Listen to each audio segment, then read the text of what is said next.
Taylor Wortham. I'm the white team leader on HonorAir, and this will be my 34th flight.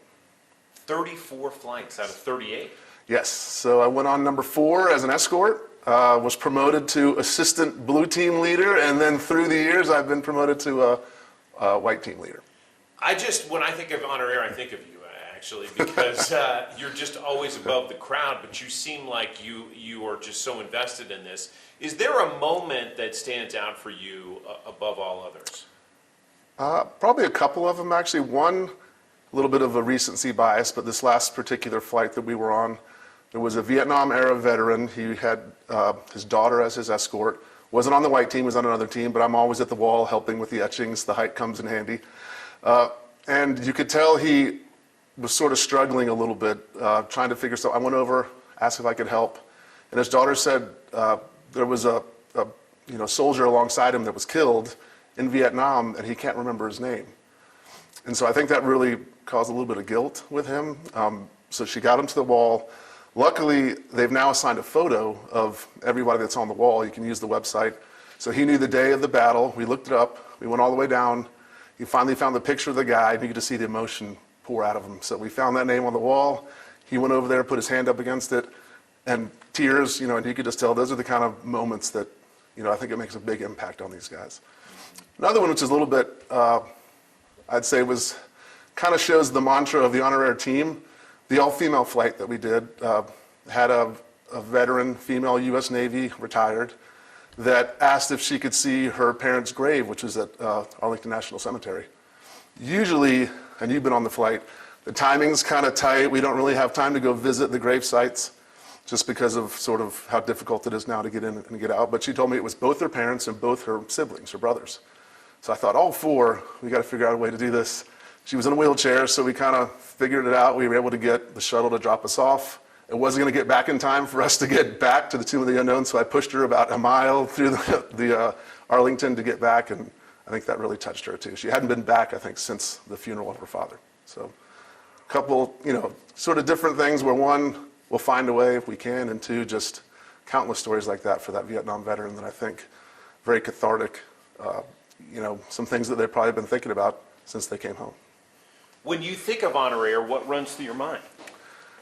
I think just, 1, the gratitude that we should have for all of our veterans, whether it was ones we've served on these flights or current veterans or current people in the military, but also don't forget these past, events that they hold in their heart basically for a long period of time. You may not know it, their family may not know it, but I think even just helping one person per flight, which is obviously it's more than that, makes a big difference in these soldiers' lives. And so that's kind of what keeps me going. I had a military family. My father was in the Army for 20 years as a physician. My grandfather was in the Army for 30 plus years. He's actually buried at Arlington. I did not serve, professionally, so this is sort of my way to give back a little bit. I want to touch on that personally. What's it meant for you to be on 34 flights? It doesn't seem like it's been that many, but I do think, again, it's important. I try and teach my kids, if you see someone in uniform, thank them for their service. I feel like I'm kind of putting that into practice when I do these flights. I think it's amazing, how long this operation has been going. I mean, I know Eddie did not have this in his mind when he did the first 1 or 2 that I was not a part of. It was just World War II veterans. That seemed like a fantastic goal, get everyone to see the memorial that was made in their honor. And then we made the decision, rightfully so, to start with Vietnam-era veterans. I think it's just, I tell people this all the time that go on the flight, either as an escort or as a veteran, that this will be one of the more memorable days you've ever had. There'll be different reasons for that, but you're not going to forget it. And I think because you've been on a few of these flights. But I get to experience that a couple times a year, so that's pretty rewarding in and of itself. Anything else I haven't asked you that you think you'd add about your experience?